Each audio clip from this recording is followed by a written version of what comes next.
नक्सल प्रभावित क्षेत्र में देश की रक्षा करते हुए शहीद हुए एएसपी आकाश राव गिरपुंजे को आज सुकमा पुलिस लाइन में अंतिम विदाई दी गई। श्रद्धांजलि कार्यक्रम में पूरे माहौल में गम और गर्व दोनों भाव नजर आए। बस्तर रेंज के आईजी सुंदर आजमी, दंतेवाड़ा रेंज के DIG Kamlochan Kashyap, CRPF DIG Anand Singh, Sukma collector Devesh Kumar Dhruv, Sukma SP Kiran Chauhan सहित सीआरपीएफ व छत्तीसगढ़ पुलिस के कई आला अधिकारी, जवान, प्रतिनिधि, गणमान्य नागरिक और पत्रकार इस मौके पर उपस्थित रहे।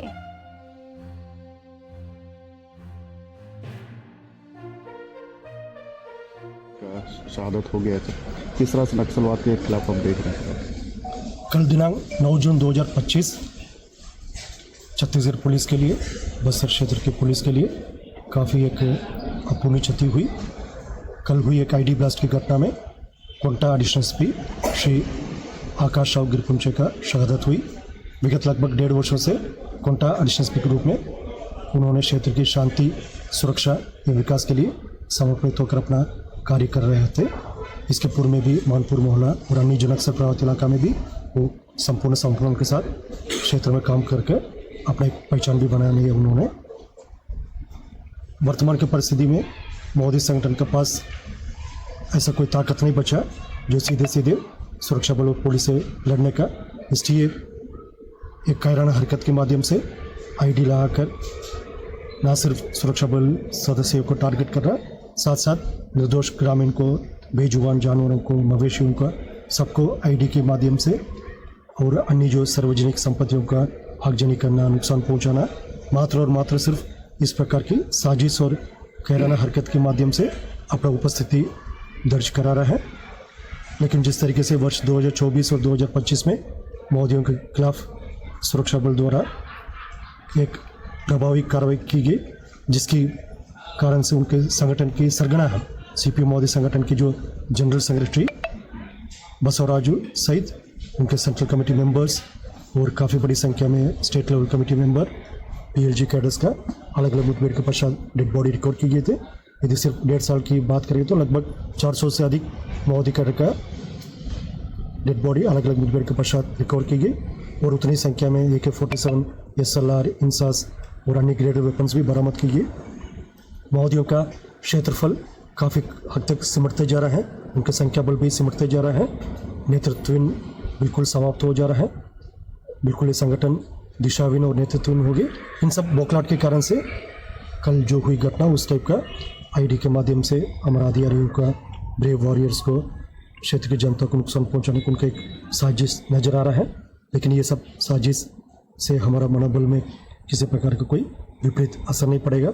हमारा बल सदस्य का सबका मनोबल अभी भी मजबूत है और इरादा स्पष्ट है। शासन की मंशा जैसा दोनों भारत सरकार और छत्तीसगढ़ शासन का मंशा और क्षेत्र की जनता का भी इच्छा है आने वाला बहुत जल्दी इस इलाका से नक्सल संगठन का सफाया करना। उस संकल्प और इच्छा को देखते हुए हमारा सभी बल सदस्य और समर्पित होकर कार्य कर रहे हैं और जैसे माओवादी संगठन का अंत काफ़ी निश्चित और निकट हम सबको नजर आ रहा है। इस मुश्किल के वक्त में हम ईश्वर से प्रार्थना करते शहीद श्री आकाश राव गिरपुंजे के परिवार को और उनके प्रियजनों को ताकत प्रदान करे इस क्षति को सामने करने के लिए। और हमारा 2 अधिकारी हैं, डीएसपी भानु प्रताप चंद्रा का एवं थाना प्रभारी सोनल गोला, दोनों का भी अभी इलाज जारी है। ईश्वर उन्हें भी बहुत जल्दी स्वस्थ करके पुनः जनसेवा में वापस हम सबको बीच उपस्थित होने के लिए ताकत प्रदान करे। और साथ साथ हम क्षेत्र के सभी जनता को आश्वस्त करना चाहते, जिस तरीके से विगत समय में माओवादी के खिलाफ प्रभावी कार्रवाई हुआ और आने वाले समय भी हमारा अभियान उसी तरीके से जारी रहेगा और बहुत जल्दी ये संपूर्ण माओवादी संगठन का अंत को हम सुनिश्चित करेगा। शहीद श्री आकाश राव गिरपुंजे और अन्य जितना भी हमारा शहीद हुआ पूर्व में और क्षेत्र के जनप्रतिनिधि, जनता जिन्होंने नक्सल के खिलाफ लड़ाई लड़ते हुए अपना सर्वोच्चतम बलिदान दिया, उन सबका ये सही श्रद्धांजलि होगा यदि हम क्षेत्र में नक्सल समस्या को पूर्ण रूप से समाप्त करें, नक्सल आतंक को पूरा सफाई करें। ये सभी हमारा शहीदों का श्रद्धांजलि होगा।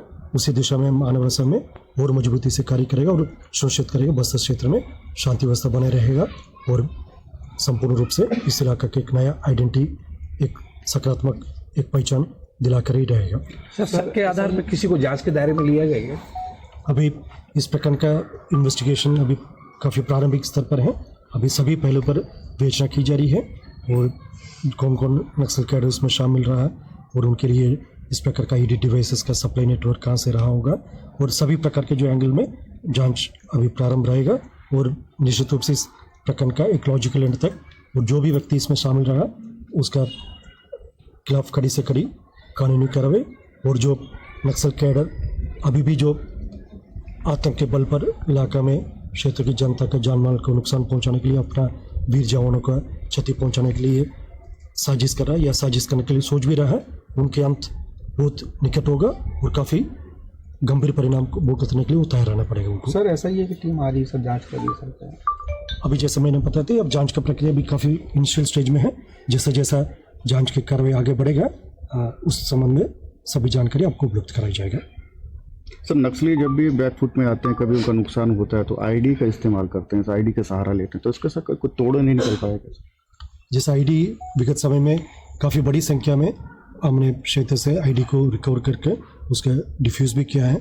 यदि वर्ष 2023 यदि 24 की यदि बात करेगा, लगभग 750 से अधिक आईडी को हमने आइडेंटिफाई करके उसका डिफ्यूज़ भी किया। जैसे बीजापुर में यदि एक ही ऑपरेशन की यदि बात करेगा, जो बीजापुर और तेलंगाना की सीमा में जो कोरागुट हिल्स में 21 दिन जो ऑपरेशन चला, उसमें 750 आईडी मात्र 21 दिन में हमने बरामद करके उसको डिफ्यूज़ किया। इस प्रकार मोदी द्वारा आईडी को काफ़ी बड़ा एक साजिश के तहत पूर्व से इस्तेमाल करते आ रहा है, उसके खिलाफ प्रभावी कार्रवाई जारी है और अनेक मॉड्यूल्स को हमने ब्रेक भी किया और आने वाले समय इसमें हमारा विशेष फोकस रहेगा ताकि आईडी के माध्यम से किसी का जान माल का कोई नुकसान ना हो, इसी में हमारा विशेष फोकस रहेगा।